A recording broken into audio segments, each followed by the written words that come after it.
Wasn't that a powerful song? Yes. Oh my gosh, I love Mel, and that's Melissa Felipe, we affectionately known as Melly, and Z, her wife. And the two of them have Oh My God Life Ministries. And they do some wonderful work, contemporizing New Thought music in such a way that can really bring it home to us. And so I really appreciate that song this morning. And so I want to say good morning to you. It's really beautiful to see you all here today, and I know that many of you are joining us online, and I welcome you as well. I asked for that song specifically this morning because it speaks so much to the journey that I have been on. And it speaks a lot, if I could be so bold as to say, the journey that Reverend Elijah's been on. In this path of ministry, we find ourselves taking that next step. It doesn't always make sense. It doesn't always have logic to it. But I know that when we step out in faith, when we can begin to really trust our faith, that's where the mystery meets the practical. And so this morning, as we look at this idea of calling in our next yet to be, as we do this formal transition, I want to reflect on the stories of those who have had to walk by faith and not by sight. First and foremost, we have Harriet Tubman, who, born a slave, I love the line in there. She heard a voice, and what did she say? No, not me. What do you mean me? There's a great, beautiful quote that goes something like, God doesn't call the equipped. God calls those who listen to the call and then equips them. Yeah. And that's exactly what happened with Harriet Tubman. And she was referred to as Moses. That was her nickname because she was the deliverer of people to freedom. And it reflected that long ago Bible story of Moses. You know the one, right? He's found in a river in a basket, and doesn't really know his true identity, and he finds himself suddenly called upon to free the Israelites from slavery. And much like Harriet, he's sort of like, me? What, me? You want me to do this? And yet he walks it out in faith. And it's his faith that empowers him. And he does lead the Israelites out of Egypt. And they wander in the desert for 40 years. And when they finally reach the promised land, Moses doesn't actually enter the promised land with them. Now, that biblical version of the story and of the explanation of Moses, it doesn't really sit well with me. But when I look at the metaphysics behind that story, I find great power and truth.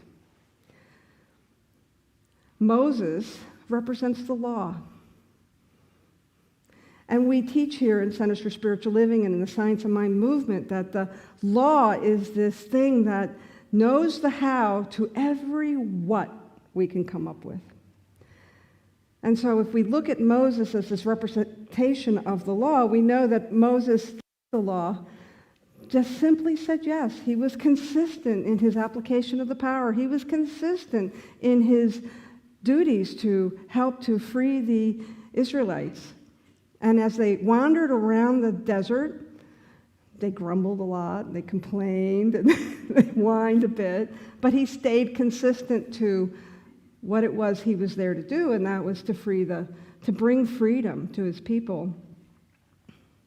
And when I think about this story of the law, and I recognize how consistent it always is for us, and then I begin to reflect that here I am standing before you, and this is my last time as your senior minister. I think about the fact that I've been here with you. I was called, and it seemed a little improbable that I would come here. I remember standing there in the the Q&A session as I was getting to know a lot of you, and somebody stood in the back of the sanctuary and said, "Girl, do you know how much it costs to live in Santa Cruz?" And I said, "Yeah. But if you find me a place to live, I'm in." And somebody stood up and said, "You can live with me." I walked it out in faith.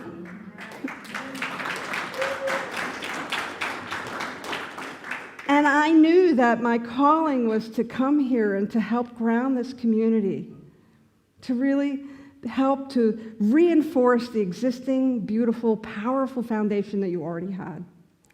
It wasn't to continue on the old story that was here, but it was to create this wonderful platform for us to build on.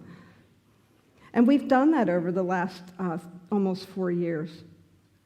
And I have led you to the threshold of the promised land of realization, but I'm not going to be able to cross that threshold with you.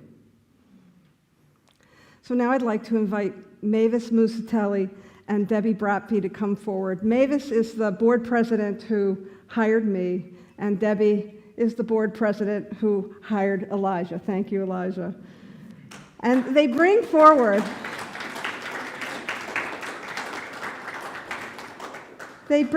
a community candle, and that candle represents the light of this community, and it represents the light that these two wonderful women shepherded in our community for the last 4 years. Thank you very much.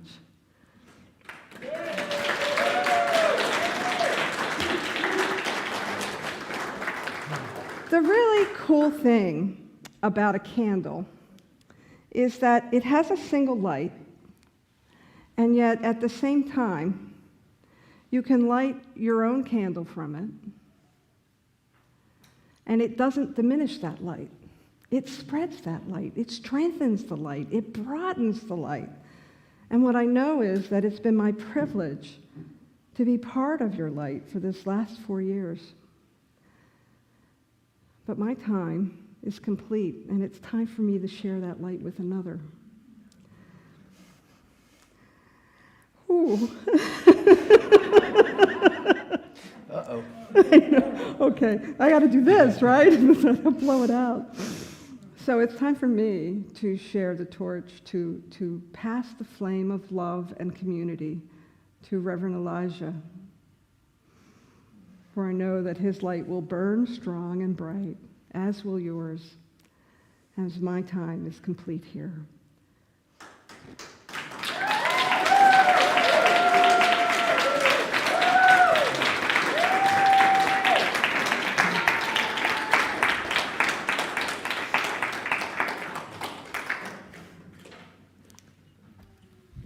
Oh.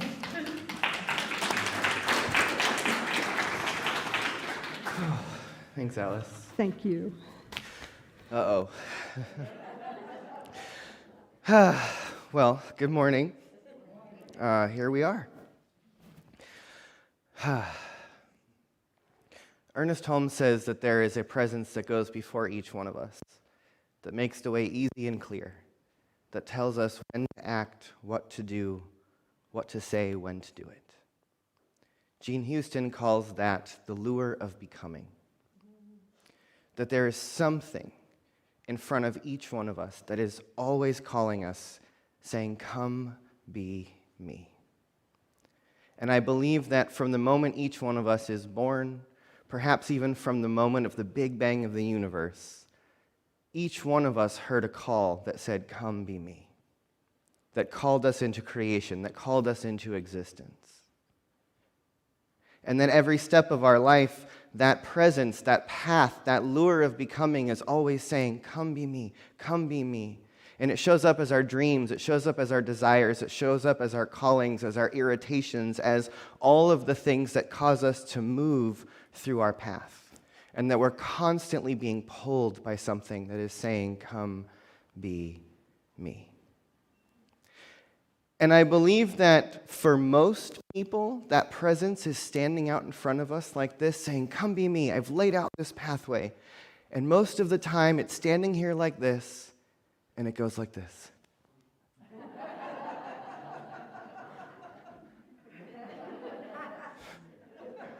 And I feel like most of the world's lure of becoming is just walking around like this. Like, would you please come this way?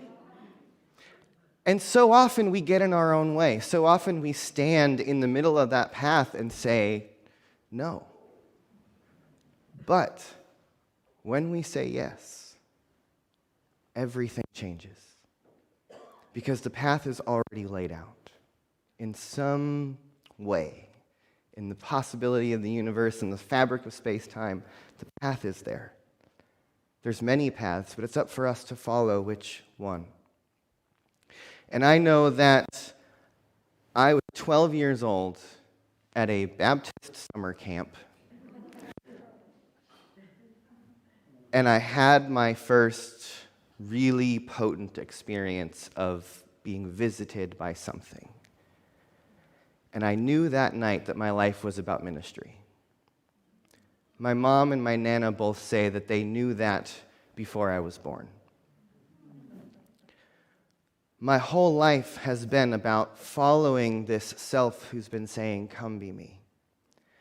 And I remember 5, maybe 6 years ago at this point, Joy Haley called me when I was living in Berkeley and said, would you come be a guest speaker in Santa Cruz? Just come visit us. And I remember when I came to this place, that little knocking, come be me, there was something here. And I said, something about this place is calling me. And I didn't know what it was, and so I continued to say yes. And for the 3 years I was living in Ashland, I think I came down here like almost once a month to visit and speak with you. And over the years, we've become more interconnected. And as I've been here with Reverend Alice on this path, working together, collaborating, I know that we've both been growing into that sense that's been calling us, into that emergent evolution. And Alice contacted me in March. We meet every week, actually, but a Thursday in March, we had a conversation, and she let me know that she had applied to the Center for Spiritual Living in Capistrano. And as this conversation evolved, at one point, Alice said to me, you know, Elisha, even if I don't get this position, I still think that you should take this position. Which to me took an incredible amount of humbleness, of love, of deep wisdom and knowledge of your own path and the recognition of mine and ours. And I think that we both saw that there was a potential for greater good for each other and for these communities that we want to serve and be part of. And when we listen to that still small voice, as Reverend Tamara loves to quote Ernest Holmes, that voice that speaks without a tongue, that there's a voice that is whispering to each one of us. And I believe that there is something that wants to emerge here in this place, in this community. You know, in the story of Moses on the journey to the Promised Land, the Israelites wander around for 40 years on what could have been a 2-week walk.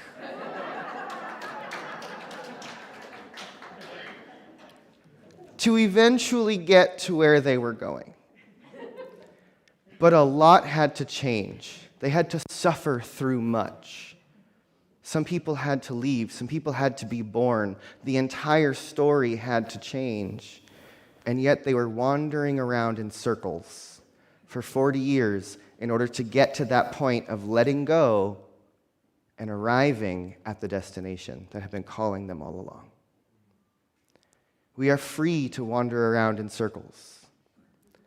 The path can be short. The path can be clear. The path can be easy. And on some level, I think about the story that this community has engaged in over and over and over again with having a minister, not having a minister, having a minister, not having a minister, back and forth. The circle continues. And yet someone came into that cycle and changed the story.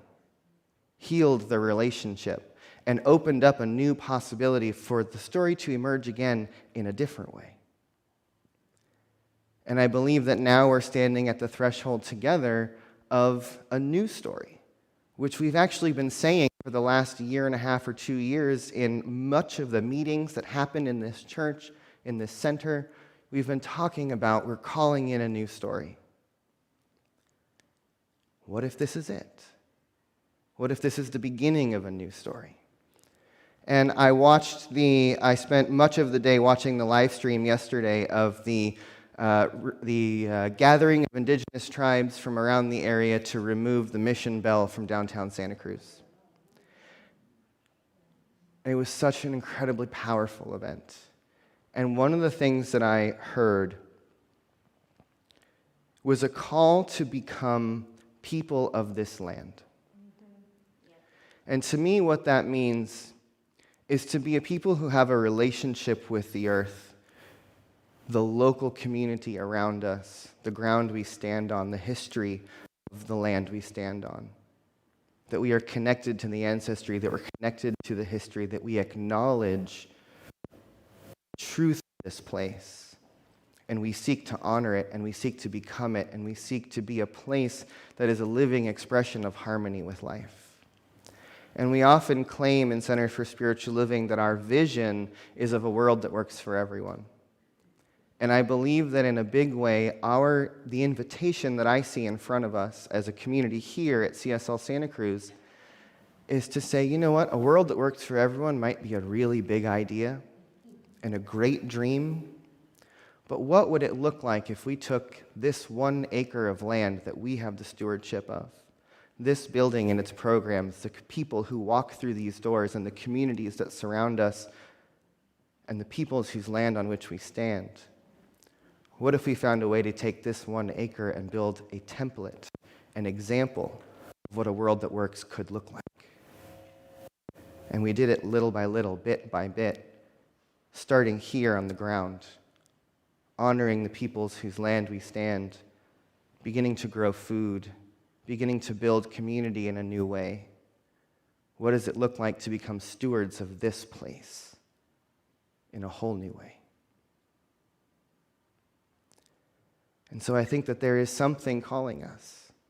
There is a path in front of us that has laid all of this out in some orchestrated way that has been easy and beautiful, mostly so far.